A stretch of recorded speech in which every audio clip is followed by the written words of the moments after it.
Hello everyone, my name is मंथन पटेल। आप लोगों का फिर से एक बार स्वागत है मेरे चैनल कैम टीवी पे। प्रीवियस लेक्चर के अंदर हमने क्वाड्रेटिक फार्मूला के अंदर से सबसे अहम टॉपिक पढ़ लिए। हमने फैक्टराइजेशन मेथड पढ़ ली। मैंने आपको फर्स्ट लेक्चर के अंदर बताया हुआ था कि हमें तीन मेथड पढ़नी है पूरे चैप्टर के अंदर। फर्स्ट वन हम फैक्टराइजेशन पढ़ेंगे, सेकंड वन हम कंप्लीटिंग स्क्वायर मेथड पढ़ेंगे, थर्ड वन हम जनरल फार्मूला और क्वाड्रेटिक फार्मूला और डिस्क्रिमिनेंट मेथड पढ़ेंगे। क्लियर? और इस मेथड के अंदर से हमने दो मेथड्स पढ़ लिए। दो मेथड्स हमने ऑलरेडी कवर अप कर ली, जहां पे हमें आंसर तो एक ही लाना था। हमें लीनियर इक्वेशन जब हम पढ़ रहे थे तब वहां पे भी हमें एक चीज मेजर की थी। हमने एक बात दिमाग में रखा था, क्या कि हम चाहे एलिमिनेशन से सॉल्व कर रहे हैं, चाहे सब्स्टिट्यूशन से सॉल्व कर रहे हैं, चाहे क्रेमर से सॉल्व कर रहे हैं, मींस क्रॉस मल्टीप्लिकेशन से कर रहे हैं, हमारा आंसर तो एक ही निकल रहा था। सेम थिंग आप चाहे फैक्टराइजेशन कर रहे हो, चाहे कंप्लीटिंग स्क्वायर कर रहे हो, चाहे क्वाड्रेटिक करोगे, वो आंसर तो एक ही निकल के आएगा। पर वो तीन मेथड, उसमें से फैक्टराइजेशन शायद आप हर एक के लिए अप्लाई कर सकते हो, पर वो कुछ सुइटेबल मेथड है। जैसे कि कोई ऐसा फैक्टर है, मैंने आपको लास्ट लेक्चर में एग्जांपल दिया था कि सपोज मेरे पास है x² + 3x + 2, then we can solve by factorization. But suppose we have x² + 2x + 3, तो उसको हम सॉल्व नहीं कर सकते। क्लियर ना? तो उसको सॉल्व करने के लिए श्रीधर आचार्य नाम के मैथमेटिशियन ने ये फॉर्मूला दिया, क्वाड्रेटिक फॉर्मूला, जिसके बारे में फिलहाल हम डिस्कस करेंगे। ठीक है, याद रखिएगा, अगर आपने इसके पहले का लेक्चर नहीं देखा है तो उसको प्रॉपर्ली देख लीजिए, वरना आपको इस लेक्चर में कुछ पता नहीं चलेगा। ठीक है, पहले का लेक्चर पहले आप लोग प्रॉपर्ली रिवाइज कीजिए, वो सारी बातों को समझिए, देन आफ्टर आपको समझ में आएगा क्वाड्रेटिक फार्मूला क्या है। चलो करते हैं लेक्चर। क्वाड्रेटिक इक्वेशन के अंदर फिलहाल मैं आपको इंट्रोडक्शन देता हूं कि हमारा जो क्वाड्रेटिक फार्मूला है वो क्या है। क्वाड्रेटिक फार्मूला के बारे में पहले समझ लीजिए कि क्वाड्रेटिक फार्मूला जो है वो डिस्क्रिमिनेंट फार्मूला भी कहा जाता है। डिस्क्रिमिनेंट फार्मूला और दूसरा नाम है उसका, आगे काम कीजिए, उसको एक ही नाम से याद रखिए वरना वापस मिक्स हो जाएगा आपके लिए। आप सिर्फ एक ही नाम याद रखिए, quadratic formula. Quadratic formula, clear? इस बात का ध्यान रखिए। क्वाड्रेटिक फार्मूला को दूसरा हम जनरल फार्मूला भी कह सकते हैं। क्वाड्रेटिक फार्मूला का दूसरा नाम जनरल फार्मूला भी है। अब हमारे पास कोई ऐसा फैक्टर है, फॉर एग्जांपल मेरे पास ऐसा फैक्टर है x², सॉरी ऐसा पॉलिनोमियल है x² + 3x + 2, then we can solve by factorization method. But suppose we have, ये है तो हम कर सकते हैं 2 1 2 मींस 3x के दो टुकड़े हमने कर दिए, means splitting method, middle term splitting method भी कह सकते हो इसको। क्लियर ना? सो x² + 3x + 2, तो यहां पे हम स्प्लिट कर सकते हैं। लेकिन अगर मेरे पास ऐसा है x² + 2x + 3, मींस दुनिया में ऐसा कोई नंबर ही नहीं बना जिसका मल्टीप्लिकेशन 3 आए और एडिशन 2 आए। बना है लेकिन कोई ऐसा प्रॉपर नंबर हमारे पास नहीं है। जैसे यहाँ पे 2 हमारे पास परफेक्ट नंबर थे, वैसे यहाँ पे ऐसा कोई नंबर नहीं है। तो इस प्रकार के इक्वेशन को, इस प्रकार के फैक्टराइजेशन को सॉल्व करने के लिए श्रीधर आचार्य ने ये चीज बताई। क्या बताया श्रीधर आचार्य ने? कि इस प्रकार का हमारे पास अगर कोई क्वाड्रेटिक फार्मूला है, सॉरी आपकी ये इक्वेशन है, तो उसको हमें सॉल्व करना है, इसके रूट हमें फाइंड करने हैं। तो आप क्वाड्रेटिक फार्मूला से ही उसको फाइंड करो। ठीक है, इस बात का ध्यान रखना है। चलिए चालू करते हैं। समझ लीजिए सबसे पहले तो कि क्वाड्रेटिक फार्मूला जो है वो क्वाड्रेटिक फार्मूला तीन चीजों के ऊपर डिपेंड करता है। क्वाड्रेटिक फार्मूला एक्चुअल में जैसे कि हमारे पास स्टैंडर्ड फॉर्म हमारा है x² + 3x + c = 0। Done. ax² + bx + c = 0, ये जो है वो हमारा स्टैंडर्ड फॉर्म है। रेडी? ये अगर हमारा स्टैंडर्ड फॉर्म है तो इसको ही ध्यान में लेके मैं आपको फार्मूला समझा रहा हूं और इसको हम इंप्लीमेंट में लाएंगे। रेडी? समझ में आएगा? फार्मूला है d = d² - 4ac, जहां पे d को हम डिस्क्रिमिनेंट भी कहते हैं। पुराने सिलेबस में d को डेल्टा की साइन नहीं दी थी, डेल्टा अभी लिखा गया था d की जगह डेल्टा = d² - 4ac। वो डिपेंड करेगा उसको कैसे लिखते हो। आप लोग d से लिखाइएगा तो ही चलेगा। रेडी? x यहाँ पे जैसे ये तो d मिल गया और उसके बाद जब हमें रूट यानी कि x की वैल्यू ढूंढनी होगी तो हमारे पास दो फार्मूला और आएंगे जिसको हम अल्फा और बीटा कहेंगे। क्या कहेंगे? अल्फा और बीटा। हम पढ़ रहे हैं क्वाड्रेटिक फार्मूला और क्वाड्रेटिक फार्मूला के अंदर हमें x की वैल्यू ढूंढनी होती है और x की वैल्यू आप लोगों को मैंने सिखाई। लीनियर के अंदर 1 मिलती है, क्वाड्रेटिक में 2 मिलती है, क्यूबिक में 3 मिलती है। क्लियर? तो क्वाड्रेटिक के अंदर अगर उसकी 2 वैल्यू मिलती है तो हमने उस 2 वैल्यू को तुरंत नाम दे दिया कि फर्स्ट वैल्यू जो है वो अल्फा है, सेकंड वैल्यू जो है वो बीटा है। सो अल्फा का formula -b plus √b whole divide by 2a and beta का formula -b minus √b whole divide by 2a। Clear? जहां पे a b वो तो आपको यहाँ पे दिख ही रहा है, जो हमारा कोएफिशिएंट है x पर का और x का, और हमारा जो t है वो हम इक्वेशन के ऊपर से फाइंड कर लेंगे और उसकी वैल्यू जब हम यहाँ पे पुट अप करते हैं तब हमें अल्फा और बीटा वो दोनों की वैल्यू मिल जाती है। क्लियर? जो हमारे रियल रूट होते हैं। लेकिन यहाँ पे आपको तीन चीजों का ध्यान रखना पड़ता है, तीन कंडीशन। और सेक्शन ए के लिए जहां पे सबसे ज्यादा मिस्टेक बच्चों से होती है, सेक्शन ए के लिए जहां पे हम ऑब्जेक्टिव पढ़ रहे हैं, वो ऑब्जेक्टिव के लिए आप लोग क्या ध्यान रखिए, खास ये चीज इंपॉर्टेंट है, बहुत ज्यादा आती है, ध्यान रखना खास। क्लियर? कि अगर आपके d की वैल्यू लेस देन 0 है, मतलब आपके d की वैल्यू नेगेटिव है, अगर आपके d की वैल्यू इक्वल टू 0 है, अगर आपके d की वैल्यू मोर देन 0 है, मींस ग्रेटर देन 0 है, यानी कि ये तीन कंडीशन आप लोग ध्यान में रखिए।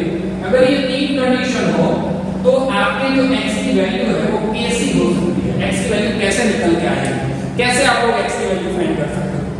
क्लियर? चलिए, अगर d लेस देन 0 है तो समझ लीजिए सबसे पहले अच्छी तरीके से, अगर d लेस देन 0 है, ये स्पीकर आचार्य ने सिखाया हुआ है कि अगर d की वैल्यू लेस देन 0 मतलब कि d की वैल्यू फाइंड की आपने और वैल्यू आ गई नेगेटिव, d की वैल्यू क्या आ गई नेगेटिव, तो यहाँ पे किसी भी प्रकार के रूट हमें मिलते नहीं है, मतलब कि no real roots are exist, ऐसा हम लिख सकते हैं। ठीक है ना? No real roots are exist मतलब कि यहाँ पे रूट्स मिलेंगे ही नहीं, यहाँ पे x की वैल्यू फाइंड नहीं हो सकती है। क्यों? क्योंकि d की वैल्यू नेगेटिव आ गई है, इसलिए। क्यों? मैं आपको समझा दूं ऐसा क्यों। d की value negative I, suppose that d की वैल्यू है -2, तो -2 को अगर हम यहाँ पे रखते हैं, समझना, -2 को मैंने अगर यहाँ पे रखा तो जो d की वैल्यू नेगेटिव आई, माइनस यहाँ पे आया, मतलब कि अंडर रूट के अंदर माइनस कभी भी पॉसिबल नहीं है, माइनस साइन का कभी भी नेगेटिव साइन का कभी भी स्क्वायर रूट निकल सकता नहीं है, इस बात का खास ध्यान दीजिएगा। Ready? Second one, d is equal to 0, suppose हमारे पास d इज इक्वल टू 0 है, समझना, हमने तीन कंडीशन ली है। सेक्शन ए के लिए सबसे इंपॉर्टेंट बात है ये, इस बात को खास ध्यान रखना, सेक्शन ए में इसके रिगार्डिंग क्वेश्चन आ सकते हैं। Ready? d is equal to suppose 0 है तो हमारे जो भी रूट मिलेंगे, हमने पहले भी कहा हम क्वाड्रेटिक पढ़ रहे हैं, क्वाड्रेटिक के अंदर हमारे पास ऑलवेज 2 0 मिलेंगे, 2 0 मिल सकते हैं। आप 0 की जगह पर उसको रूट्स कह सकते हो, आप उसको वैल्यू ऑफ x भी कह सकते हो। क्लियर? इस बात का ध्यान रखिएगा खास, ये तीनों के लिए की है। आपको पूछा जाए फाइंड 0, आपको पूछा जाए फाइंड वैल्यू ऑफ रूट, आपको पूछा जाए फाइंड वैल्यू ऑफ x, वो तीन कंडीशन के अंदर, ये तीन कंडीशन में आपको x की ही वैल्यू ढूंढनी है with the help of factorization, with the help of middle term splitting method, with the help of commutative square method and with the help of discriminant method और with the help of general formula और quadratic formula. Now suppose we have d is equal to 0, हमने solution किया, d की value हमारे पास आ गई 0, अगर d की value 0 हमारे पास आती है तो हम क्या करेंगे, यहाँ पे जो हमें रूट्स मिलेंगे वो रूट्स क्या होंगे, इक्वल रूट्स होंगे। क्या होंगे? इक्वल। जो भी हमें दो वैल्यू मिली, दो हमें जो x की वैल्यू मिली, वो दोनों के दोनों जो रूट्स होंगे वो दोनों के दोनों रूट्स क्या मिलेंगे, इक्वल। इस बात का खास ध्यान रखना, अगर एक आया 2 तो दूसरा भी 2 ही आएगा, मतलब कि आपके अल्फा और बीटा की वैल्यू वहां पे क्या मिलेगी, इक्वल। यहाँ पे आपके अल्फा और बीटा की वैल्यू क्या आएगी, इक्वल। ठीक है? यहाँ तो रूट पॉसिबल ही नहीं है, यहाँ पे रूट पॉसिबल है, ये दो केसेस के अंदर रूट पॉसिबल है, उसमें फर्दर डिवाइड हम करते हैं तो d इज इक्वल टू 0, वहां पे हमारे जो रूट की वैल्यू है वो इक्वल आएगी। अगर d ग्रेटर देन 0 है, समझिए, suppose we have d greater than 0, d की वैल्यू 0 से ज्यादा आई, मतलब कि d की वैल्यू पॉजिटिव आई, तो पॉजिटिव वैल्यू को हम यहां पे पुट कर सकते हैं, मतलब कि उसका स्क्वायर रूट निकल सकता है। अगर नहीं निकलता है तो हम उसको रूट में रखेंगे, लेकिन वहां पे हम अगर जैसे मेरे पास +4 आया तो √2 निकल जाएगा, इसका 4 का √2 निकल जाएगा, लेकिन 5 आया तो हम उसको रूट में रहने दे सकते हैं। क्यों? क्योंकि वो पॉजिटिव है। ये केस के अंदर वो चीज पॉसिबल नहीं थी, अगर -5 आता तो रूट में -5 का भी पॉसिबल नहीं होता। क्लियर ना? मैथ्स के दो लिमिटेशन है, डिवाइड में 0 पॉसिबल नहीं होता, रूट में माइनस पॉसिबल नहीं होता अब तक के लिए।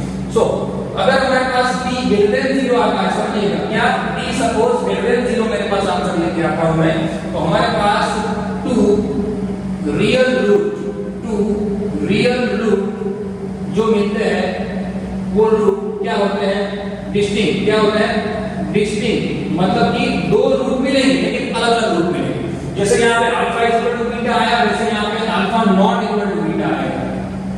दो रूट की वैल्यू मिलेगी, समझना। यहाँ पे वैल्यू नहीं मिलेगी, यहाँ दोनों केसेस में वैल्यू मिलेगी, लेकिन यहाँ पे दोनों रूट की वैल्यू इक्वल आएगी, यहाँ पे दोनों रूट की वैल्यू अलग अलग आएगी। क्लियर? सिंपली बात करो, जैसे करते हैं, मैं एक एग्जांपल लेता हूं आपको, x² + 3x + 2 अगर हम सॉल्व करते हैं तो हम फैक्टर निकालते हैं 2 × 2 means x + 2 and x + 1 suppose equal to 0। तो आ जाएगा कि इसकी रूट ढूंढो, तो आप वैल्यू ढूंढ लेते हो ना, x = -2 एंड x = -1। तो ये दो वैल्यू जो मिलती है वही हमारे अल्फा और बीटा है। अब इसको मैं अगर इस मेथड से सॉल्व करता हूं तो मैं उसको क्या कहता हूं? Quadratic formula. क्या कहता हूं मैं उसको? क्वाड्रेटिक फार्मूला, या तो डिस्क्रिमिनेंट फार्मूला या तो जनरल फार्मूला। कोई भी तरीके से आपको पूछे, दिमाग में रखना, तीन नेम है, उसके तीन नाम क्या? एक क्वाड्रेटिक फार्मूला, एक जनरल फार्मूला और एक डिस्क्रिमिनेंट फार्मूला। डन? चलिए, अगर इतनी बातें समझ में आ गई होगी तो ही आगे कुछ समझ में आएगा। अगर आपको पता नहीं चला है तो वीडियो को पुश कीजिए, वापस बैक जाइए, पूरा वीडियो वापस देखिए, क्योंकि ये जो चीजें हैं वो आपके दिमाग में बैठेंगी, तभी आपको एक्सरसाइज में कुछ समझ में आएगा। ठीक है, चालू करते हैं एक्सरसाइज। फर्स्ट लेक्चर के अंदर हमने नॉर्मल बेसिक पढ़ा, सेकंड लेक्चर के अंदर हमने फैक्टराइजेशन पढ़ा, थर्ड लेक्चर के अंदर हमने कंप्लीटिंग स्क्वायर मेथड पढ़ ली। अब फोर्थ लेक्चर के अंदर हम जा रहे हैं क्वाड्रेटिक फार्मूला से, यानी कि आपको जो एक्सरसाइज के अंदर पहले 4 क्वेश्चन बताए गए थे, वो पहले 4 क्वेश्चन पहले ढूंढने थे, बताया गया था क्वेश्चन में कि solve by completing square method. Now next 4 यही 4 क्वेश्चन आप लोग उसको किससे सॉल्व कीजिए? क्वाड्रेटिक फार्मूला से। देखते हैं क्वेश्चन नंबर 1। सबसे पहले क्या है? 2x² - 7x + 3। First question, exercise 4.3, question number 1, sorry question number 2, solve by quadratic formula. Question number 1 तो हमने कर दिया कंप्लीटिंग स्क्वायर मेथड के अंदर। जहां पे हमारा पहला क्वेश्चन है, first number is 2x² - 7x + 3। 2x² - 7x + 3 is equal to 0. Now find the 0 with the help of quadratic formula. With the help of quadratic formula. Quadratic formula का use करना है। जान लीजिए ये हमारा स्टैंडर्ड फॉर्म है, ax² bx और c। इस फॉर्मूला में हमारा a 2 है, आपको दिख रहा है, b से -7 है और c 3 है। क्लियर? उसकी वैल्यू सिर्फ हमें पुट करनी है और कुछ नहीं करना है। ठीक है, चलिए क्वाड्रेटिक फार्मूला सबसे पहले हमें सॉल्व करना है। तो हमारे पास क्वाड्रेटिक फार्मूला है d = b² - 4ac। Value put करने से देखिए हमारे पास ये वैल्यू है। आप साइड में देखिए, समझ में ना आए तो साइड में abc की वैल्यू पहले लिख दीजिए। आप डायरेक्ट भी कर सकते हो, लेकिन आप अगर लगता है आपको कि मेरे में प्लस और माइनस साइड में मिस्टेक आएगी तो उसको साइड में मेरा लिख लो।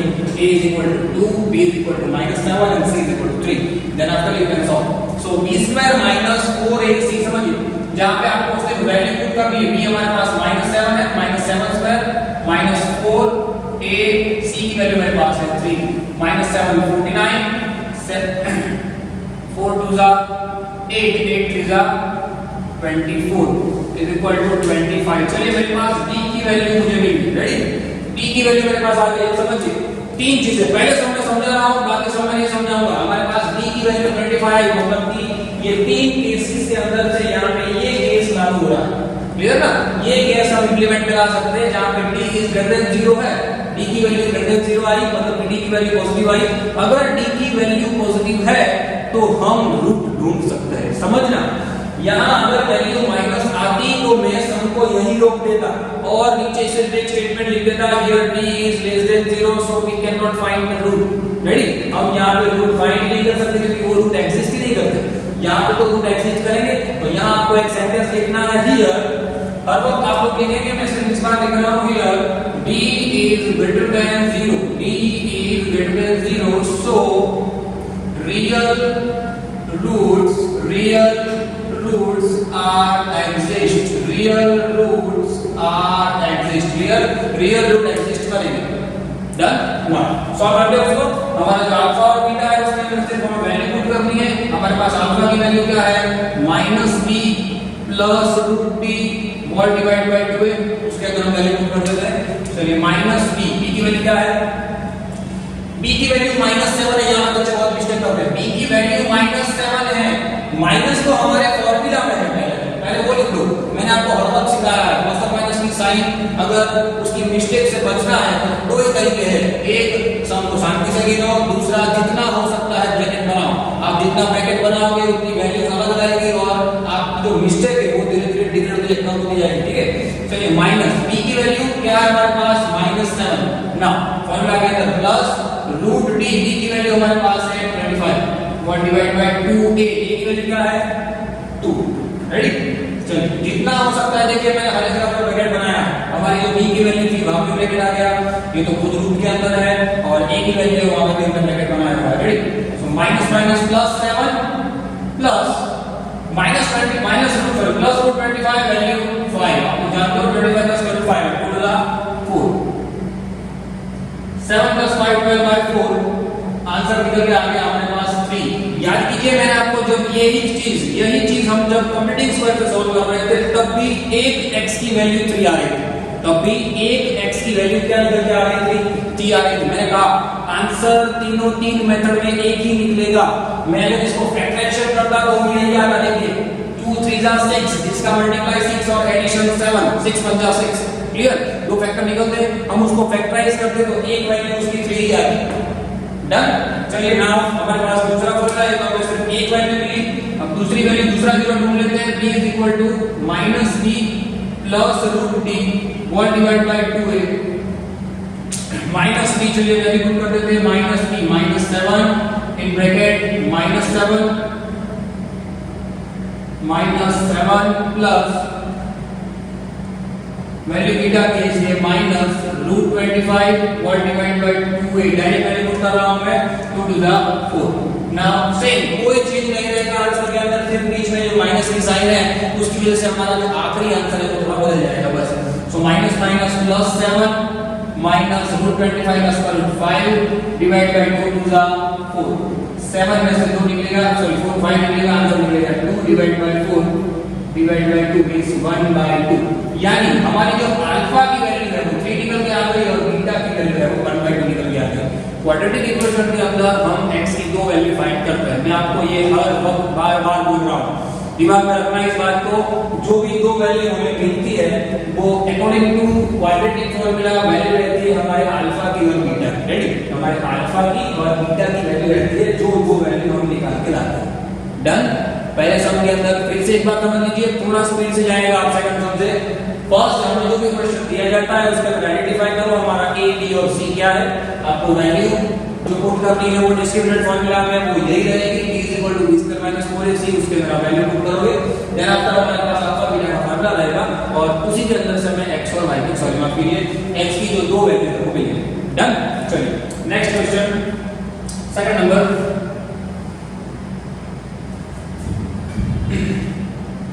2x square plus x minus 4, 2x square plus x minus 4 is equal to 0। चलिए ये हमारा सेकंड क्वेश्चन है। अब यहाँ पे भी आप लोग ABC समझ लीजिए, a हमारा 2, b हमारा 1, c है हमारे पास -4। अगर समझ में नहीं आ रहा है साइड में लिख लीजिए, डायरेक्ट भी कर सकते हो, b is equal to b square minus 4ac, b is equal to b square minus 4ac। Solve कीजिए इसको, b is equal to b square minus 4ac value put करते हैं, b square, b हमारे पास क्या आएगा 1 का स्क्वायर minus 4, a है 2, c आ जाएगा वापस -4। देखिए जितना ब्रैकेट बनाओगे उतनी गलतियां कम होगी। 1 का स्क्वायर 1 माइनस माइनस प्लस 4 4 जा 16 16 टू जा, देखिए कभी-कभी आपको डायरेक्ट पता चल जाएगा, जैसे कि यहाँ पे आपकी b की वैल्यू 1 है तो आपको दिमाग में ये बात बैठ रही होगी कि भाई पीछे तो माइनस की साइन है तो हमारा आंसर तो माइनस में आएगा, मतलब b 0। तो ऐसा उल्टा वाला मन नहीं करना है, आप डायरेक्ट अगर लिख दोगे तो यहाँ पे देखिए माइनस माइनस प्लस हो गया, मतलब कि हमारी ओवरऑल जो वैल्यू आ रही है वो क्या आ रही है, माइनस ही आ रही है, बराबर। तो इस बात को ध्यान रखिएगा। चलिए 4 4 16 2 32, मतलब कि d की वैल्यू हमारे पास आ गई 33, यानी वापस हमारा d क्या आ गया पॉजिटिव, यानी थर्ड केस हमारा आएगा वापस d ग्रेटर देन 0। समझिए d ग्रेटर देन 0 वो स्टेटमेंट आपको यहां पे लिखना है, मैं एक्स में नहीं लिखूंगा, आप लोग लिखिएगा क्या, d is greater than 0 so two real roots are exist, two real roots are exist. अगर वो रूट्स एग्जिस्ट कर रहे हैं तो हम यहां पे उसको ढूंढ लेते हैं, alpha is equal to -b plus root d 1 divide by 2। दूसरी दूसरी बात, कुछ बच्चे क्या करेंगे, यहाँ पे डायरेक्ट बीच में प्लस और माइनस करके ढूंढ लेंगे और बोल देंगे कि दो अलग अलग रूट आ गए। नहीं, उससे मार्क्स कट जाएंगे। आपको अल्फा बीटा दोनों का फॉर्मूला दिखाना है और फॉर्मूला दिखा के वो वैल्यू आपको सॉल्व करनी है। ठीक है, चलिए माइनस बी की value 1 minus 1 plus root D की वैल्यू 33 और डिवाइड बाय 2a की वैल्यू है हमारे पास 2। रेडी, यानी आंसर मिलेगा -1 प्लस रूट 33 और डिवाइड बाय 4। अब देखिए इसके आगे अगर हम कुछ कर नहीं सकते तो वही हमारा आंसर है, मतलब कि हमारा जो अल्फा निकल के आया वो ये रहेगा। ठीक है, क्योंकि रूट 33 है तो 33 की वैल्यू तो निकल नहीं सकती। ठीक है, नाउ सेकंड वन बीटा ढूंढ लेते हैं। Beta is equal to minus b minus root d और डिवाइड बाय 2a। वापस वैल्यू पुट कर देते हैं, minus b minus 1 minus root 33। Direct आपको बता रहा हूं कि यहाँ पे 2 का 4 हो गया है, ऐसे यहाँ पे क्या हो जाएगा 4। आप लोग नेक्स्ट टाइम दिखाइएगा। क्लियर, चलिए ये हमारी हो गई अल्फा की वैल्यू, ये हो गई हमारी बीटा की वैल्यू, मतलब कि हमें दो और रूट यहाँ पे मिल गए। रेडी, क्या हुआ, दो और रूट हमने यहाँ पे ढूंढ लिए। समझ लीजिए क्वाड्रेटिक फार्मूला है। क्वाड्रेटिक फार्मूला को सॉल्व करने के लिए आपको ये सारी बातों को दिमाग में बिठाना बहुत जरूरी है बहुत इजी, लेकिन उसको सॉल्व कैसे किया जाता है, ये कंडीशन क्या है, कंडीशन आपके दिमाग में होगी तो आप लोग आसानी से उसको क्लियर कर पाओगे। ठीक है, सेशन चालू है, फटाफट से एक बार स्क्रीनशॉट ले लीजिए, उसके बाद आगे बढ़ते हैं। स्क्रीनशॉट ले लीजिए फटाफट।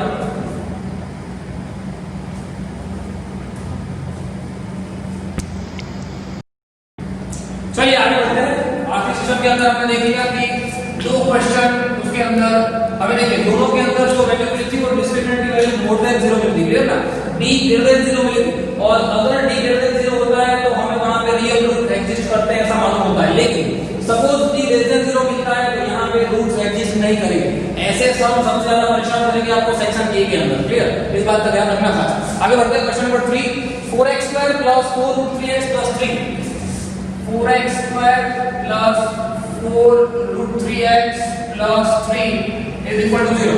Clear, 4x² + 4√3x + 3 is equal to 0। Identify कर लीजिए सबसे पहले हमारी value a, value b, value c क्या है। Value of a 4, value b 4√3 and value of c is equal to 3। समझ रहे हैं, यहाँ पे गलतियां कहाँ पे होती है, यहाँ पे जो ये b की वैल्यू है वहां सबसे ज्यादा गलती होती है। मैंने आपको अगले सेशन में ये चीज बता दी कि यहाँ पे अगर माइनस की साइन होती है तो हमारे फॉर्मूला के अंदर एक्चुअली माइनस है, यहाँ पे माइनस की साइन होती है, तो वो जो करेक्शन है वो जो चीजें है उसको आपको क्लैरिफाई करना है, ज्यादा क्लैरिफाई करना है, तो ब्रैकेट बनाइए तो ये जो मिस्टेक है ना वो निकल जाएगी। क्लियर, चलिए आगे बढ़ते हैं। जिसको समझ में नहीं आता वो साइन में इसकी वैल्यू लिख लेंगे और फिर वैल्यू सब को चालू करेंगे और डायरेक्ट भी कर सकते हो। हमारे पास फॉर्मूला है d = b² - 4ac। Ready, discriminant, general and quadratic, ये तीनों तीन नेम है उसके, और कोई भी नेम से वो आ सकता है।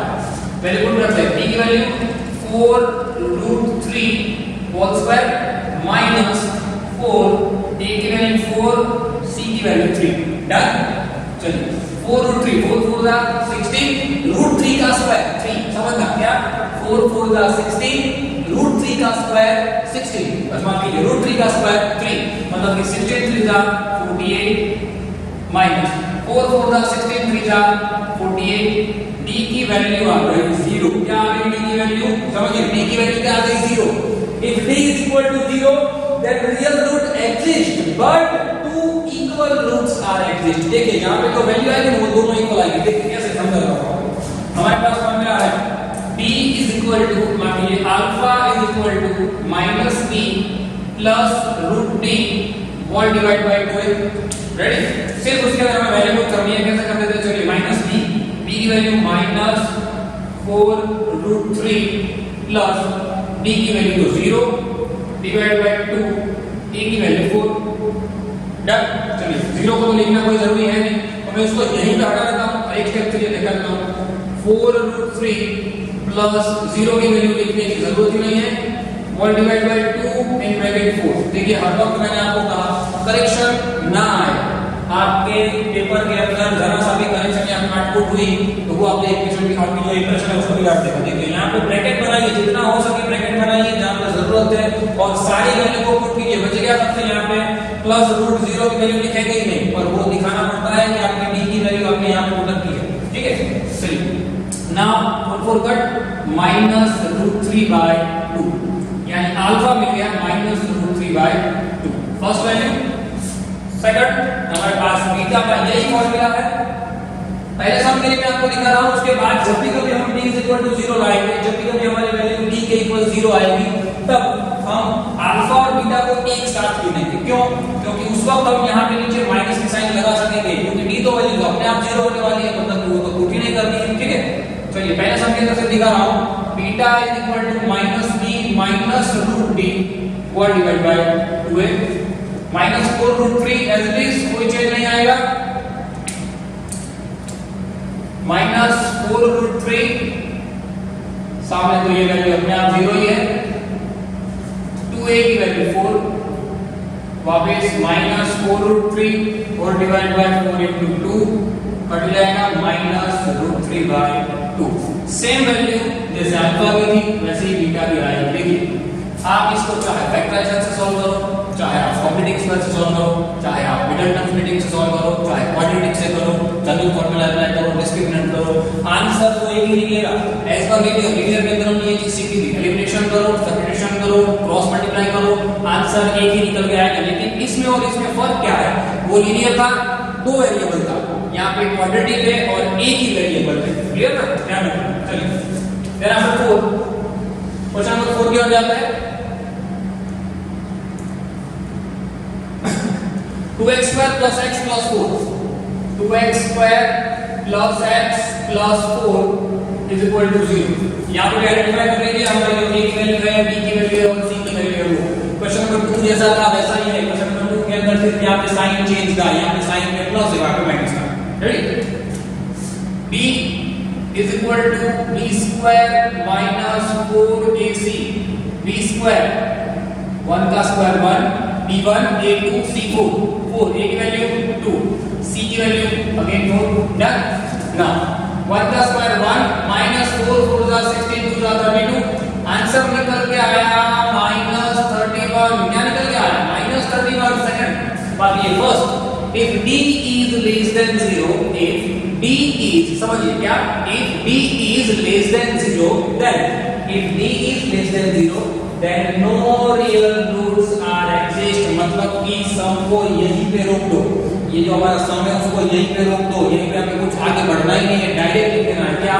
here d less than 0, d less than 0, so no real roots, so no real roots are exist। Real root की वैल्यू मिल नहीं सकती, d की वैल्यू हमारे पास 0 लेस देन 0 आ गई, मतलब कि नेगेटिव वैल्यू आ गई। दिमाग में एक ही बात को रखो, d जब नेगेटिव रहता है तो वैल्यू मिल नहीं सकती, d जब पॉजिटिव रहता है या 0 रहता है तब उसकी वैल्यू मिल सकती है। जब d 0 रहता है तब इक्वल वैल्यू मिलती है, जब d मोर देन 0 रहता है तब वो क्या मिलती है? टू डिस्टिंक्ट रूट मिलते हैं, दो अलग-अलग वैल्यू। ठीक है, याद रखना है इस बात को खास। चलिए आगे क्वेश्चन क्या हो जाते हैं? यहां पर 4 के बाद नेक्स्ट क्वेश्चन जो हमारा वो, अब यहां पे क्वेश्चन नंबर 3 पे आ जाते हैं। नया क्वेश्चन चालू हो रहा है, क्वेश्चन नंबर 3। पहले उसको सॉल्व करना है, उसके बाद हमें फैक्टराइज करना है। फर्स्ट वन x माइनस, पहला क्वेश्चन है x minus 1/x is equal to 3। Clear ना? x minus 1/x is equal to 3 where x not equal to 0। यहां पे x की वैल्यू 0 नहीं हो सकती, मैंने कहा ना डिवाइड में कभी 0 पॉसिबल नहीं है, मतलब इन लोगों ने कंडीशन भी लिख के दे दी x की वैल्यू 0 तो है ही नहीं, बराबर? मतलब ये जो स्टेटमेंट है वो राइट है। चलिए अब x minus 1/x equal to 0 है, सॉरी 3 है, तो पहले तो इसको हम थोड़ा प्रॉपर्ली सॉल्व कर देते हैं। रेडी? चलो सॉल्व करने के लिए क्या करना पड़ेगा? एलसीएम लेना पड़ेगा। x LCM x into x square minus 1 divide by x, सामने की ओर तो 3 हमारे पास वैसे ही है। रेडी? ये तो एज है x square minus 1 divide by x। चलिए x को सामने ले लेते हैं, x square minus 1 is equal to 3x, x into 3 3x। Done. चलिए x को ले लो लेफ्ट हैंड साइड पे, x square minus 3x minus 1 is equal to 0। ये हो गया हमारा एक क्वाड्रेटिक इक्वेशन। अब यहाँ पे कोई पर्टिकुलर चीज नहीं बताई गई है कि सॉल्व बाय एलिमिनेशन, माफ कीजिए solve by factorization, solve by quadratic formula, solve by complement square. तो आपको जो इजी लगता है, चाहे आपको जैसे इसके फैक्टर इजी लग रहा है तो उसको फैक्टराइजेशन से सॉल्व करो, चाहे आपको इसके अंदर प्रॉपर मैथ जैसे कि मुझे क्वाड्रेटिक जैसे कि हम ये कर रहे हैं क्वाड्रेटिक से भी आप उसको सॉल्व कर सकते हो रेडी। पर कभी कभी क्या होगा जब आप फैक्टराइजेशन से उसको सॉल्व करने जाओगे तो वो सॉल्व नहीं हो पाएगा, और अगर वो फैक्टराइजेशन से नहीं हो सकता है तो ही हमें वहां पे क्या करना है क्वाड्रेटिक अप्लाई करना है। देखिए मल्टीप्लाई 1 और सब्ट्रैक्शन 3 ऐसा कोई नंबर हो सकता है? पॉसिबल ही नहीं, ऐसा नंबर पॉसिबल ही नहीं है जिसका मल्टीप्लाई 1 हो सब्ट्रैक्शन 3 हो। परफेक्ट नंबर पॉसिबल नहीं है ऐसा। कोई रूट वाली वैल्यू आ सकती है, कोई नेगेटिव वैल्यू आ सकती है, ऐसा सब पॉसिबिलिटी है बराबर। तो ऐसी पॉसिबिलिटी के अंदर हमें किसको यूज करना है खास करके क्वाड्रेटिक फार्मूला। किसको यूज करना है क्वाड्रेटिक फार्मूला। रेडी, और क्वाड्रेटिक फार्मूला यूज करते हैं। यहां पर लिखा हूं साइड में, ध्यान दीजिएगा क्या b is equal to b square minus 4ac। b square means minus 3 उसका स्क्वायर 9 minus 4 a की वैल्यू 1 c की वैल्यू -1। ये ध्यान रखना हमेशा साइन के साथ लिखना, वरना छोटी सी गलती होगी तो भी आपको पता चलेगा कि ये पूरा सब आंसर निकल के क्यों नहीं आ रहा है। लेकिन माइनर से मिस्टेक होती है, इसलिए मिस्टेक वो करनी नहीं। 9 माइनस माइनस प्लस 4 बन 4 9 plus 4 13। क्लियर? देखिए 4 बन 4 10। तो d की वैल्यू हमारे पास आ गई +30, मतलब कि d आया 0 means two real roots are exist। two real roots are exist, दो रियल रूट एग्जिस्ट कर रहे हैं। तो यहां पे हम लिख सकते हैं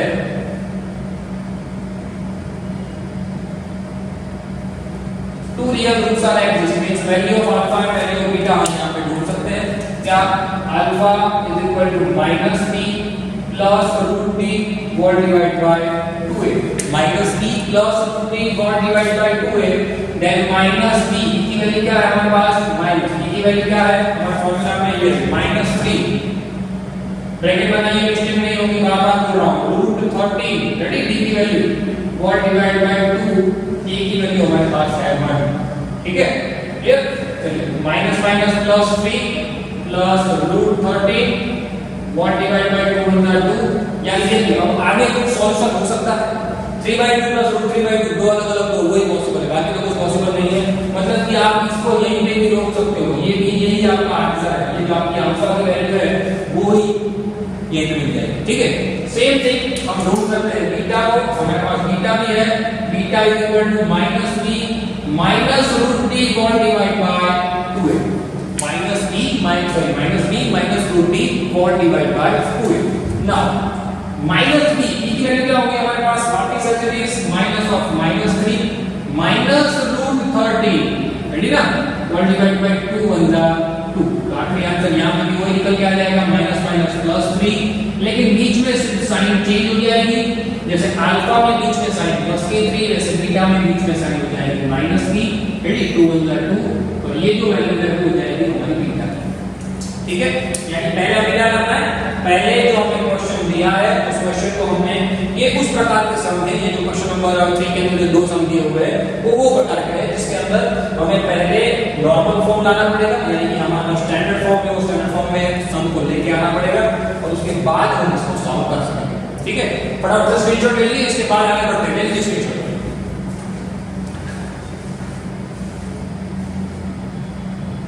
तो ये आगे बढ़ते हैं बच्चों। सेकंड क्वेश्चन क्या हो जाता है? 1/x plus 4 1/x plus 4 minus 1/x minus 7 is equal to 11/30 11/30 clear, where x not equal to where x not equal to -4 and 7। आपको ये चीज यहाँ पे क्यों दी गई है वो बात पहले समझ लीजिए। सबसे पहले तो मिसलेनियस टाइप का एग्जांपल है, मिसलेनियस एग्जांपल को सबसे पहले आपको सॉल्व करना पड़ेगा। सॉल्व करने के बाद आप उसको हमारे स्टैंडर्ड फॉर्म की ओर लेके आएंगे। हमारा स्टैंडर्ड फॉर्म का क्या था? ax² plus bx plus c is equal to 0। Clear? वैसे स्टैंडर्ड फॉर्म की ओर हम पहले लेके आएंगे, वो सॉल्व करने के बाद हम उसके ऊपर क्वाड्रेटिक या तो फैक्टराइजेशन या तो कॉम्प्लेक्स स्क्वायर अप्लाई करेंगे। क्लियर? वो डिपेंड करेगा आपके ऊपर, आपको कौन सी मेथड ज्यादा इजी लगती है, क्योंकि पर्टिकुलर कोई मेथड का नाम यहाँ पे नहीं बताया गया है। ठीक है, चलिए सबसे पहले इसको सॉल्व कर लेते हैं। नॉर्मली एलसीएम ले लेंगे सबसे पहले तो x plus 4 and x minus 7 cross multiply x minus 7 sign ध्यान रखिएगा माइनस की खास मैं हर वक्त बोलता हूं प्लस और माइनस की साइन का अगर आपको करेक्शन करना है, ज्यादा, तो ध्यान रखिए ब्रैकेट जितना हो सके उतना बनाइए, जितना ज्यादा ब्रैकेट बनाएंगे उतना ज्यादा आपके ज्यादा बेटर रहेगा। चलिए सॉल्व करते हैं। डायरेक्ट ब्रैकेट ओपन करने के लिए माइनस अंदर मल्टीप्लाई हो जाएगा -4 और डिवाइड बाय, यहां पे हम सीधा ब्रैकेट का मल्टीप्लाई करेंगे x एंड ये क्लियर ना, x² - 7x + 4x - 28। चलिए सर नीचे डायरेक्ट मल्टीप्लाई हो जाएगा, ऊपर से हम ब्रैकेट को क्या करेंगे एक्सपांड करेंगे। नाउ 11/13 एज इट इज रहेगा। सामने वाला जो हमें जो भी कांस्टेंट दिया है उसको आपको तब तक नहीं छेड़ना है जब तक आप इसको नॉर्मल फॉर्म में लेके नहीं आ जाते, या तो हमारे पास प्रॉपर न्यूमरेटर या डिनोमिनेटर नहीं आ जाता। डन ना, चलिए -x + x तो यहां पे डायरेक्ट बन जा रहा है, -7 - 4 बन जा रहा है -11 और divide by x² -7x + 4x बन जा रहा है -3x -28 is equal to 11/13। Now 11 तो सामने डायरेक्ट कट हो गया, ठीक है। ये भी समझ में ना आए तो ध्यान रखिए कि इक्वल टू कुछ बच्चे का जैसे इक्वल टू के सामने की साइड में तो साइन अलग अलग है, लेकिन नंबर क्या होगा उड़ा दिया, तो हम साइन यहां पर रख सकते हैं। देखिए -11 मतलब क्या लिख सकते हैं -1 * 11। इस 11 को आप नीचे ले जाइए, सामने तो भी ऊपर नीचे ये कट हो ही जाने वाला है। रेडी, तो डायरेक्ट करने की पहले से आदत डाल दीजिए, क्योंकि इतने सारे डिटेल में सॉल्व करते जाएंगे आप तो वो स्टेप होके पूरा बड़ा बन जाएगा, उसका कोई मतलब नहीं बनेगा। तो डायरेक्ट आप लोग कट करना सीख जाइए। जैसे यहाँ पे -11 और 11 को मैंने कट कर दिया है, वहां पे माइनस की साइन एज इट इज है, कोई चेंज नहीं है माइनस की साइन में। रेडी, सो -1 और divide by x² -3x -28 is equal to सामने से करेंगे 1 डिवाइड बाय 30। अब देखिए नॉर्मल फॉर्म में आ गया, हमारे पास न्यूमरेटर आ गया, डिनोमिनेटर आ गया, सामने यही फॉर्म है। अब आप क्रॉस मल्टीप्लाई कर सकते हो, सो -30 क्लियर ना, 30 बन जाता 30, ये सामने मल्टीप्लाई कर दो 1 के साथ, तो दुनिया में कोई भी नंबर मल्टीप्लाई करो वही आगे बड़ा हो जाएगा। और हमारे पास तो कोई पॉलिनोमियल है, पूरा क्वाड्रेटिक है, वो क्वाड्रेटिक को मल्टीप्लाई करेंगे तो वही का वही आ जाएगा। चलिए इसको भेज दो उस तरफ, यहां हो जाएगा 0 x² -3x -28 -30 उस तरफ भी आपको +30 हो गया। डन, क्या ये पे कर देते हैं x² -3x। अब देखिए -28 + 30 में क्या +2 सीधा, और इस 0 को तो आप उस तरफ में लिख सकते हो, 1 = 1 लिखो, 1 = 2 लिखो, 2 = 1 लिखो, वही का वही रहेगा। चलिए इसको सॉल्व कर देते हैं। अब देखिए इसको सॉल्व करने के लिए आप चाहे फैक्टर मेथड यूज करो, चाहे आप क्वाड्रेटिक यूज करो, चाहे क्वाड्रेटिक स्क्वायर मेथड यूज करो, आंसर तो वही आ गया, ग्रुप वाला है। फैक्टर मेथड या ज्यादा बेटर रहेगा आपके लिए, क्योंकि वो पूरा डिस्क्रिमिनेट करने बैठेंगे, ए आपका ढूंढेंगे, बीटा ढूंढेंगे, उससे पहले टी ढूंढेंगे, तो ज्यादा लंबा हो जाएगा। डायरेक्ट करके देखिए मल्टीप्लाई मैंने आपको सिखाया हुआ, मल्टीप्लाई 2 एडिशन 3, दुनिया में से कौन से दो नंबर एडजस्ट करते हैं जिसका मल्टीप्लाई 2 आए और एडिशन 3 आए, 2 बोलता है तो सिंपल।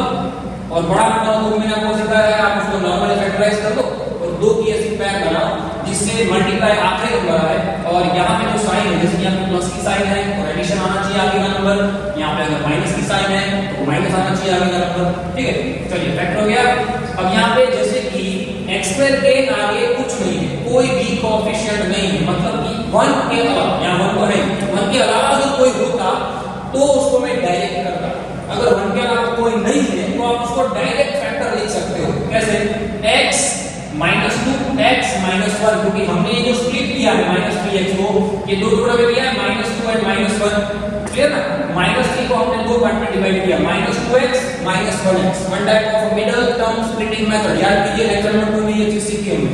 सो आप डायरेक्ट कर सकते हो, लेकिन यहाँ पे करेंगे नहीं, मैं आपको करके दिखाता हूं पूरा। First of as is -3x के हमने दो टुकड़े कर दिए, ठीक है, दो टुकड़े हो गए, -2x -1x + 2 = 0। कॉम्प्लेक्स बना दीजिए, पहले में कौन आ जाएगा x, अंदर आ जाएगा x -2, सेकंड उसमें कौन आएगा -1, क्यों माइनस कॉमन लिया, हम वर भी ले सकते थे, माइनस कॉमन क्यों लिया, क्योंकि हमें पता है जो ब्रैकेट पहला है वही ब्रैकेट दूसरा होना चाहिए। अगर वो दूसरा ब्रैकेट नहीं होगा तो या तो आपके क्वेश्चन में कुछ गलती है या आपकी जो बिना है उसमें कुछ गलती है, बराबर। जनरली आप लोग लिखते हो उसी में गलती आती है, क्वेश्चन में तो मिस्टेक नहीं हो सकती। -2 = 0।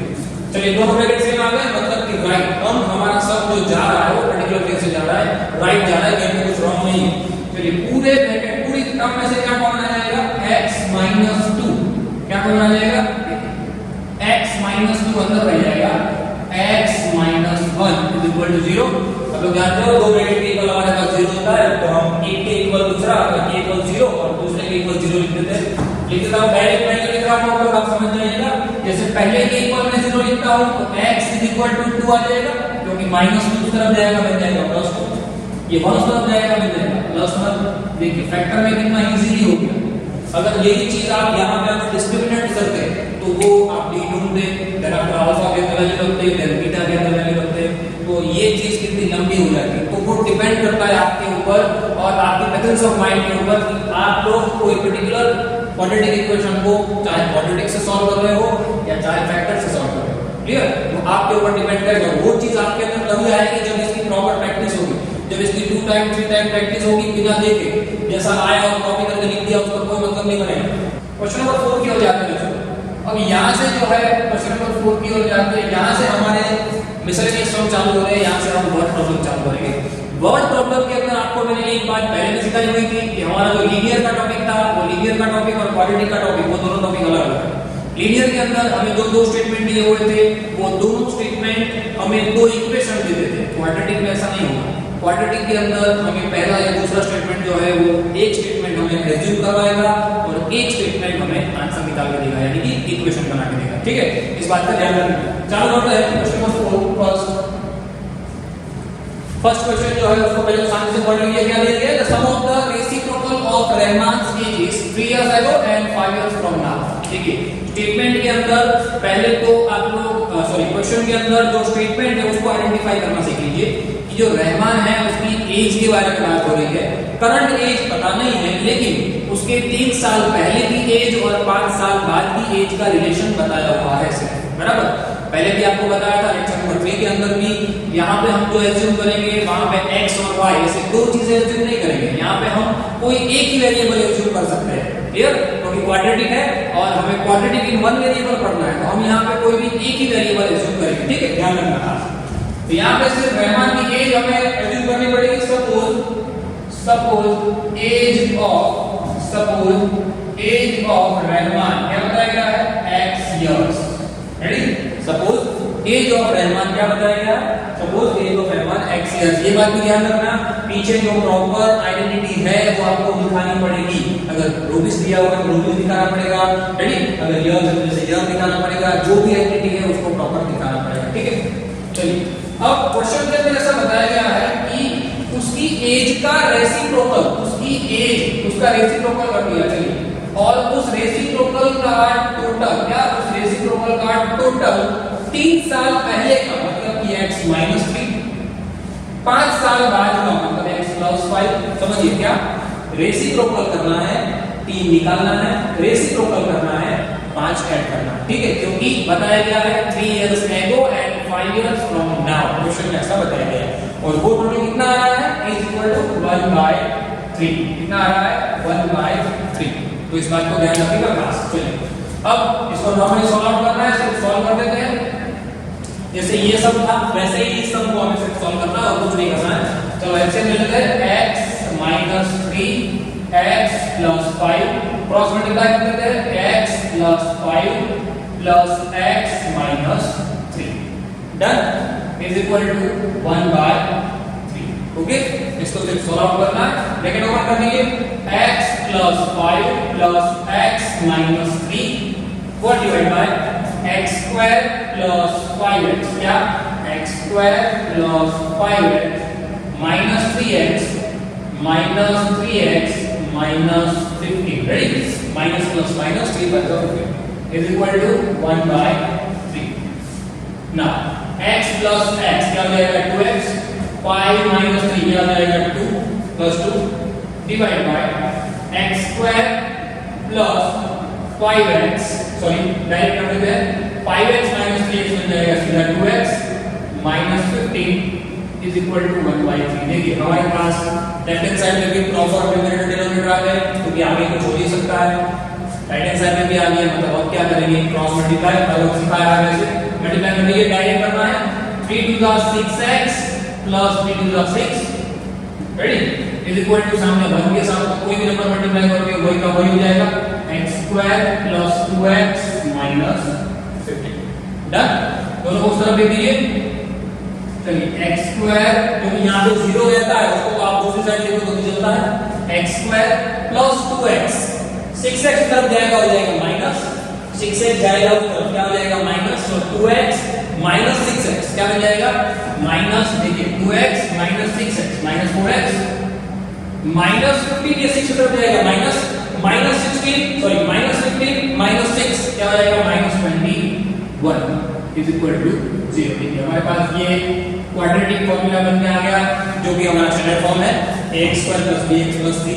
आप इसको फैक्टराइजेशन से भी सॉल्व कर सकते हो और डायरेक्ट भी सॉल्व कर सकते हो। ठीक है, याद रखना क्या फैक्टराइजेशन से भी कर सकते हो डायरेक्ट भी कर सकते हो। चलो फैक्टराइजेशन देख लीजिए पहले x square minus 4x minus 21 जिसका मल्टीप्लाई 21 हो और सब्ट्रैक्शन 4 हो, क्या जिसका मल्टीप्लाई 21 हो और सब्ट्रैक्शन 4 हो, ऐसे दुनिया में कौन से दो नंबर है 7 3 क्योंकि इसके फैक्टर ही वही है 7 3 और 21 तीन ही इसके फैक्टर है, तो 7 3 are 21, 7 में से 3 निकलेगा आ जाएगा 4, मतलब कि यहाँ में दो टुकड़े हो गए 7 and 3 रेडी। पर माइनस 4 लाना हो तो 7 को माइनस रखना पड़ेगा, 3 को प्लस रखना पड़ेगा, सिंपल है ना। माइनस 7 प्लस 3 हो जाएगा माइनस 4, ना कि 7 माइनस 3 तो प्लस 4 आ जाएगा, हमें लाना है माइनस 4। ठीक है, तो ये भी ध्यान रखना, ये भी आपके प्रेजेंस ऑफ माइंड पे डिपेंड करेगा कि आपने जो स्प्लिटिंग किया है वो स्प्लिटिंग की साइन क्या रहेगी। चलिए सॉल्व करते हैं x स्क्वायर दो टुकड़े हो गए माइनस 4x के कौन से minus 7x plus 3x plus 21 तो 5 is equal to 0 ready, sorry minus 21 तो 5 इज इक्वल टू 0। ओके, चलिए दो कॉम्प्लेक्स बना दीजिए, पहले और दूसरे में क्या बना जाएगा, फर्स्ट के अंदर x अंदर क्या आ जाएगा x माइनस 7, दूसरे में क्या बना जाएगा 3 अंदर क्या हो जाएगा x माइनस 7। देखिए दो ब्रैकेट सेम आ गए, जब तक ये दो ब्रैकेट सेम आते हैं तब तक हमारा सम राइट जा रहा है। पूरे ब्रैकेट पूरे सम में से क्या सॉरी पूरे टर्म में से क्या बना जाएगा x माइनस 7 अंदर क्या आ जाएगा x प्लस 3 इक्वल टू 0, तो दो पार्टीशन हो जाएंगे x minus 7 is equal to 0, x plus 3 is equal to 0। Done, now 7 तरफ 3 इस तरफ x की वैल्यू आ जाएगी 7, x की वैल्यू आ जाएगी माइनस 3। अब सोचिए हमने जो x एज्यूम किया था वो तो रहमान की एज थी, x जो हमने एज्यूम किया था वो तो रहमान की एज थी, एज कभी नेगेटिव हो सकती है, नॉट पॉसिबल। यहाँ लिख देना है माइनस 3 जो साइन है माइनस 3 जो आंसर है वो रॉन्ग है, रहमान की जो एज है वो क्या रहेगी 7। मैंने आपको थर्ड चैप्टर में ये बात बताई थी, आपको नीचे स्टेटमेंट ऐसा लिखना है, so the age of Rahman is equal to 7 years। Rahman की जो करंट एज है वो क्या जाएगी 7। ठीक है, ध्यान रखिएगा किस तरीके से सॉल्व करना है। पहले आपको जो भी स्टेटमेंट दिया है वो स्टेटमेंट में से इक्वेशन वाला टर्म लाइए, हमारा प्रॉपर स्टैंडर्ड टर्म लेके आइए, उसके बाद उसको या तो फैक्टराइजेशन या तो क्वाड्रेटिक फार्मूला से सॉल्व आउट कीजिए। ठीक है, फटाफट स्क्रीनशॉट लीजिए, उसके बाद आगे बढ़ते चलिए।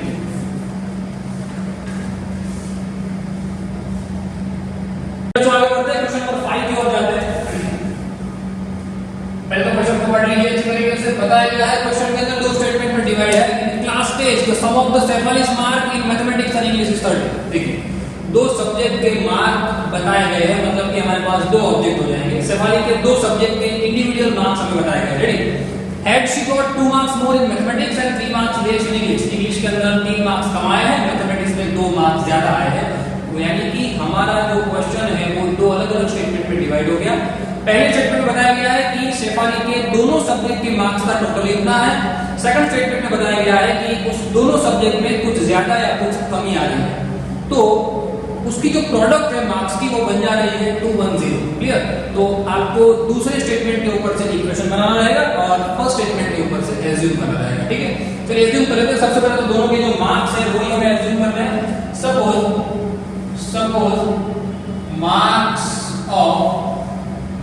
Suppose marks in mathematics, suppose अब मैथ्स की बात करते हैं, सपोज मैथ्स के अंदर उसके कितने मार्क्स है x। तो मैंने आपको सिखाया हुआ था कि हम क्वाड्रेटिक में दो अलग-अलग वेरिएबल नहीं ले सकते हैं, पर साइड में तो ले सकते हैं। दोनों वेरिएबल ले लो x एंड y। रेडी, दोनों का टोटल हमें बताया गया है कितना है 30। हम y ले नहीं सकते तो y की जगह पे x को ले सकते हैं ना, x को ले सकते हैं, y नहीं ले सकते, लेकिन ये तो ले सकते हैं।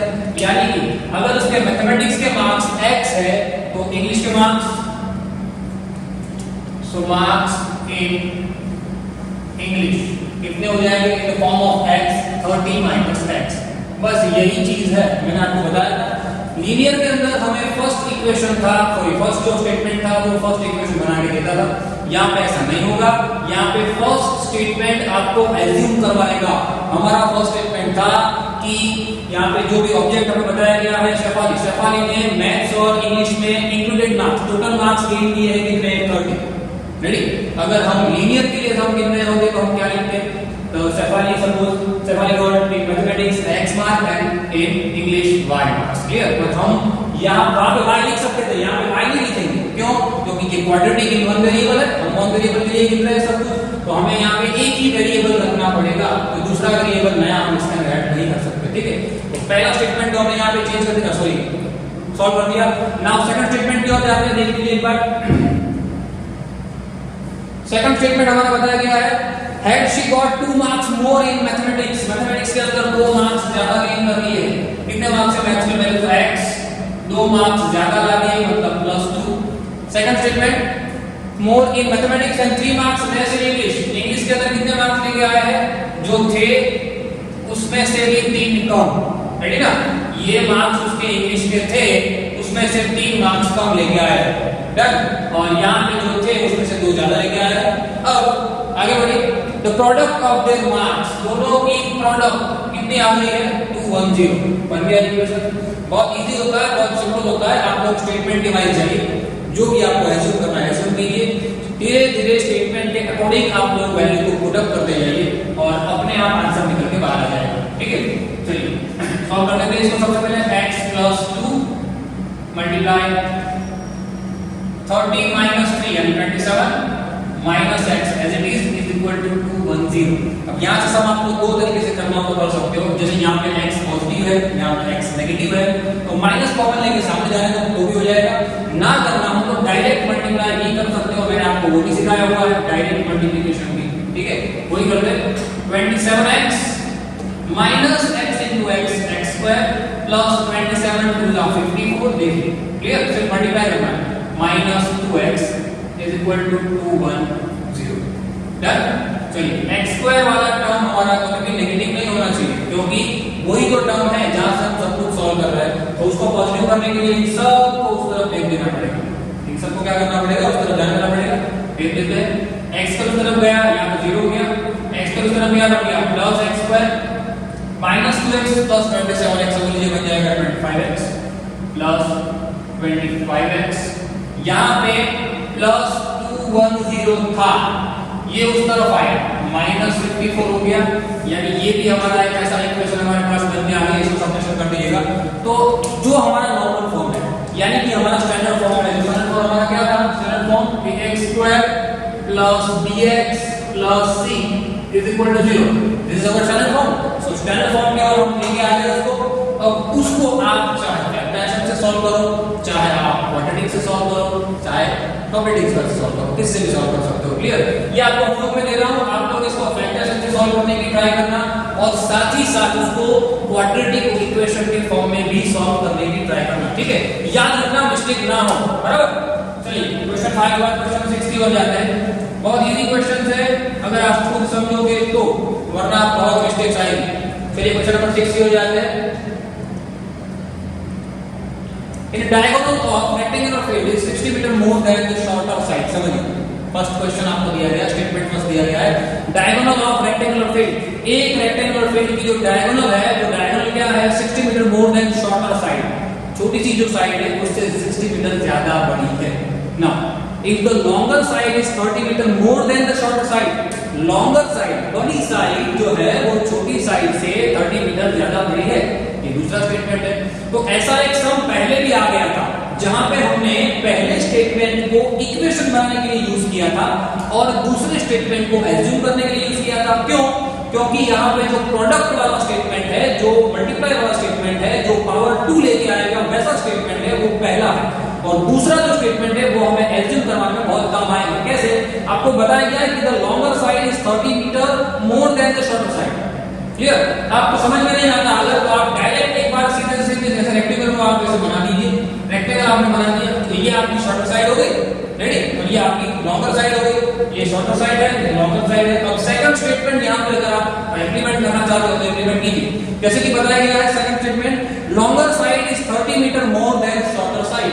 लॉन्गर साइड ये जो है वो 30 मीटर ज्यादा है इस साइड से, तो सपोज ये जो शॉर्टर साइड है उसको मैं x2, तो ये क्या बन जाएगा x + 30 बन जाएगा। सिंपल है कि नहीं? बहुत इजी है। देखिए ये जो शॉर्टर साइड है उसको मैंने कोई एक एज्यूम कर लिया पर्टिकुलर x, तो ये क्या बन जाएगा x + 30 बन जाएगा। सिंपल। तो ये लॉन्गर साइड हो गई, ये शॉर्टर साइड हो गई, और इसी के ऊपर से आप एज्यूम कर रहे हो सपोज शॉर्टर साइड क्या हो जाएगी भाई x मीटर, क्या हो जाएगी x मीटर। मैंने बताया था पीछे जो सुटेबल आइडेंटिटी है वो आपको दिखानी पड़ेगी, रेडी? चाहे यर्स है, रुपीस है, कुछ भी दिया हो वो आइडेंटिटी दिखानी पड़ेगी। यहां पे मार्क्स कट जाते हैं, ध्यान रखना। चलिए x मीटर हमारी शॉर्टर साइड है, एंड अकॉर्डिंग टू क्वेश्चन में बताया गया है स्टेटमेंट में कि बड़ी साइड छोटी साइड से 30 ज्यादा है, then longer side is 30 metre more x + 30 metre, ready? ये क्या हो जाएगी x + 30 ज्यादा हो जाएगा, तो ये जो है वो 30 ज्यादा है, ये जो हमारा x है। Simple. Now according to question आगे बढ़ते हैं। स्टेटमेंट में ऐसा बताया गया है फर्स्ट स्टेटमेंट में diagonal of rectangular field is 60 metre more than shorter side. देखिए यहां पे मैं डायगोनल अगर दिखा देता हूं, ये डायगोनल हो गई, ये डायगोनल हमारी जो शॉर्टर साइड है वो शॉर्टर साइड से 60 ज्यादा है, ये शॉर्टर साइड हमने x ले ली थी। स्टेटमेंट में सेकंड स्टेटमेंट ऐसा बताया गया था कि शॉर्टर साइड से लॉन्गर साइड 30 ज्यादा है, और डायगोनल जो है वो भी शॉर्टर साइड से 60 ज्यादा है। सिंपल। एक बात आप लोग जानते हो कि ये जो है वो रेक्टेंगल है, और रेक्टेंगल का हर एक एंगल 90 का होता है, यानी नाम ले लो सबको इसको ABCD। तो ये ट्रायंगल ABC में मैं पाइथागोरस अप्लाई कर सकता हूं। 9th में भी सीख गए और 10th में भी हमने अगले बहुत से सम में अप्लाई किया कि अगर आपके पास तीन साइड है in the form of x, आपके पास अगर x के फॉर्म में साइड दी गई है तो आप यहां पर पाइथागोरस इंप्लीमेंट कर सकते हो। Simple. Now so apply Pythagoras theorem on triangle ABC. Ready? On triangle ABC. चलिए AC square is equal to AB square plus BC square. AB square plus BC square. Done?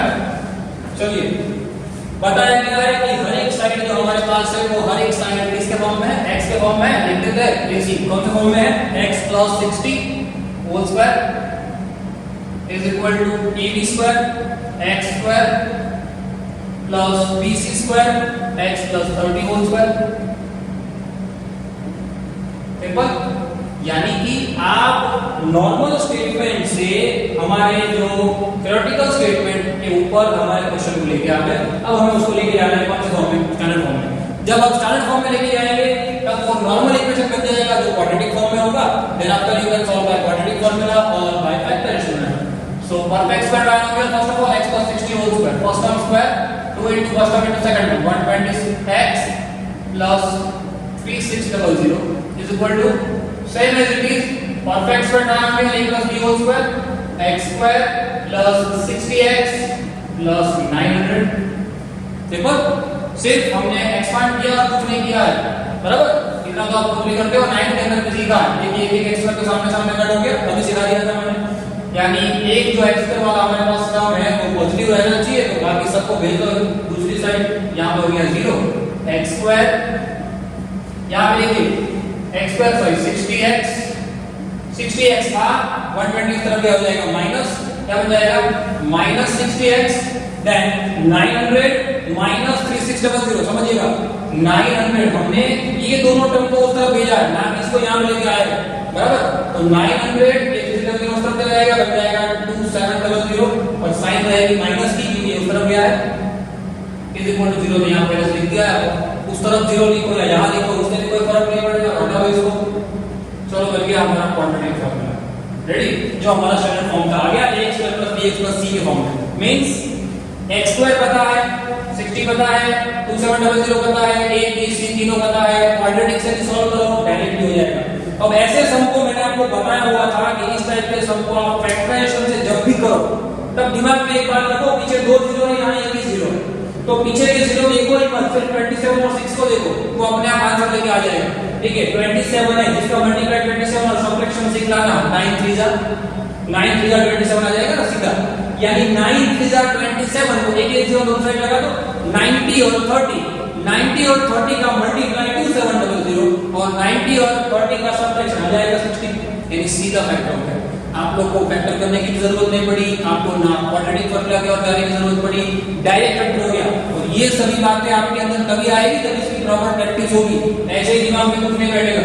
यानी देखिए ये हो गया 90 और 60 का मल्टीप्लाई हो गया 90 और 30 का मल्टीप्लाई हो गया, रेडी। देखिए 9 3 जा 27, दो जीरो आ गए, मल्टीप्लाई टर्म मिल गया 90 माइनस 30 60 आ गया, सीधा फैक्टराइज हो गया। तो ये स्प्लिटिंग मेथड है, बीच वाला टर्म को स्प्लिट करना है, x स्क्वायर माइनस 60x को हमने दो पार्ट में डिवाइड कर दिया, 90x minus plus 30x minus 2700, ready, is equal to 0, यानी इसके हमने दो टुकड़े कर दिए। So first complex and second complex, first के अंदर x कॉमन आ जाएगा, रह जाएगा x माइनस 90, सेकंड में 30 कॉमन आ जाएगा, रह जाएगा x माइनस 90, रेडी। दोनों ब्रैकेट सेम आना चाहिए, ला लिए दोनों ब्रैकेट सेम, कोई मिस्टेक नहीं है, पूरे में से कॉमन आ जाएगा x माइनस 90, अंदर रह जाएगा x plus 30 is equal to 0।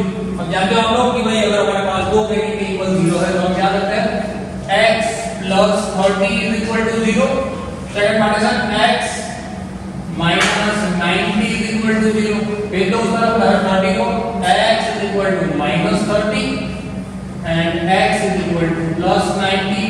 अब देखिए एज्यूम क्या किया था, एज्यूम हमने किया था कि हमारे पास जो साइड है वो x मीटर है, साइड कभी नेगेटिव हो सकती है, नहीं, ये आंसर तो पॉसिबल नहीं है। दो आंसर में से हमें दो वैल्यू मिली, क्वाड्रेटिक के x की दो वैल्यू मिली, दो रूट मिले, उसमें से एक रूट की value minus I, not possible, clear ना, क्योंकि कभी भी नेट थोड़ी माइनस में होगी, तो ये चीज यहीं पे लिख दी, minus 30 not possible due to the shorter side and longer side meter के अंदर वो कभी नेगेटिव हो नहीं सकती। सो हमारा आंसर निकल के आया 90, यानी लिखना है आपको यहाँ पे लिखना पड़ेगा, so shorter side is 90 and longer side is x plus 30 means 90 plus 30 means 120, clear. और अभी आगे अगर आपको बताया जाए कि इस फील्ड का एरिया ढूंढना है, सिर्फ साइड ढूंढनी है, ऐसा बताया गया, लेकिन एरिया ढूंढने को आ जाएगा दोनों का मल्टीप्लाई करो तो सीधा लेंथ इनटू ब्रेकेट मिल जाएगा, ठीक है। तो आज के लेक्चर के अंदर हमने बहुत से ऐसे सम कर लिए, मिसलिमिनेशन हो गए हमारे, मिसलिमिनेशन के साथ साथ हमने वर्ड प्रॉब्लम भी कर दिए, हमने क्वाड्रेटिक इक्वेशन देख लिया। क्वाड्रेटिक इक्वेशन के साथ साथ हमने एक चीज वो नोट की साथ में कि जब भी कभी हम डिस्क्रिमिनेंट फार्मूला यूज करते हैं तो हमारे पास तीन पॉसिबिलिटी आती है। अगर हमारे पास, वो फिर से एक बार मैं रिवाइंड कर देता हूं, अगर मेरे पास d लेस देन 0 आता है, अगर d इज इक्वल टू 0 आता है, और अगर d लेस देन की जगह पे ग्रेटर देन 0 आता है, यानी ये तीन कंडीशन हमें अगर मिलती है तो उसके डिपेंड्स पे हम आंसर कैसे लेके आते हैं। सपोज d लेस देन 0 है, दैट d नेगेटिव हो गया, अगर d नेगेटिव हो गया तो रियल रूट एग्जिस्ट नहीं करते, d 0 आ गया तो रियल रूट एग्जिस्ट करते हैं, लेकिन वो दोनों रूट की वैल्यू क्या रहती है, इक्वल, एंड d अगर ग्रेटर देन 0 रहता है तो क्या हो जाता है, हमें जो x की वैल्यू मिलती है वो प्रॉपर मिलती है, दो डिस्टिंक्ट रूट मिलते हैं, ठीक है। फटाफट से इसका चित्र लीजिए। और एक और बात, ये जो वीडियो है वो उन बच्चों तक पहुंचाइए जो ये सब चीजें अफोर्ड नहीं कर पा रहे हैं, हमारी जो लिंक है उनको शेयर कीजिए, और अगर आपने अब तक सब्सक्राइब नहीं किया है तो सब्सक्राइब कर दीजिए, क्योंकि आपके लिए बहुत सारे नए चैप्टर में लेके आने वाला है। रेडी, मिलते हैं अगले लेक्चर के अंदर, till then thanks a lot.